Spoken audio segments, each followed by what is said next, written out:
Hello friends, চলে এসেছি একটা নতুন ভিডিও নিয়ে। এটা আমার প্রথম ব্লগ, তো তোমরা সবাই পাশে থেকো। দেখো, সকালবেলা উঠে প্রথমেই তো ঘর গোছাতেই সবাই সবচেয়ে বেশি পছন্দ করে। ঘরটা ক্লিন হয়ে গেলে মনে হয় সব কাজই প্রায় শেষ হয়ে গিয়েছে। কিন্তু আমি যেহেতু আমার শাশুড়ি মা এবং আমার বর দুজনই কাজ সূত্রে সকাল সকালই বেরিয়ে পড়েন, তাই আমার ঘরটা গোছানো আর হয়ে ওঠে না সকালে। তো আমি দশটার থেকে ঘরটা গুছিয়ে 10:30 11টা নাগাদ আবার আমি রান্নাঘরে শিফট হয়ে যাই।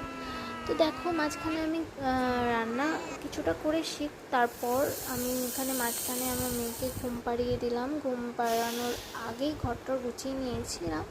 তো তারপর এসে আবার আমি রান্না চাপিয়ে দিয়েছি। তো অর্ধেক রান্না তো প্রথমেই আমাদের হয়ে গিয়েছে, বললামই তোমাদের। কারণ আমার শাশুড়ি মা 9:30টার দিকে বেরিয়ে যান, আর আমার বর আর কি 8:30টার দিকে বেরিয়ে পড়ে। তো সেক্ষেত্রে আমাকে সকাল সকাল ডাল ভাত কিছু ভাজা বা কিছু সবজি আমাকে করে ফেলতে হয়। তখন আবার আমার শাশুড়ি মা অনেকটাই হেল্প করেন, তিনি তখন বাড়িতেই থাকেন। তো তখন যথেষ্ট চেষ্টা করেন আর কি, সব যতটা সম্ভব আর কি করে দিয়ে যাওয়ার। সবটা তো হয় না।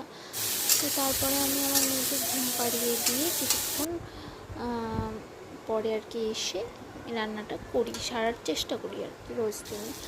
তো দেখো, সেটাই আজকে করছি। অর্ধেক রান্না আগেই হয়ে গেছে এবং অর্ধেক রান্না আমি পরে করছি। তো মাঝে মাঝে একটু অসুবিধা হয়, যখন মেয়ে না ঘুমায় তখন আমার রান্না করতে একটু অসুবিধা হয়। তো তখন শ্বশুর মশাই বাড়িতেই থাকেন, তো মেয়েকে রাখার চেষ্টা করেন, কিন্তু এত দুষ্টু হয়ে গিয়েছে না মেয়েটা, যে ওকে সামলাতেই পারেন না, এদিকে ওদিকে ছুটে বেড়ায়। আর নয়তো একটু ঘুমালে পরে একটু ভালো থাকে আর কি। তো দেখো, তোমাদের সঙ্গে কথা বলতে বলতে কত কিছু রান্না করে ফেলেছি আমি। আমাদের এটাই হচ্ছে সোমবারের মেনু। Thank you.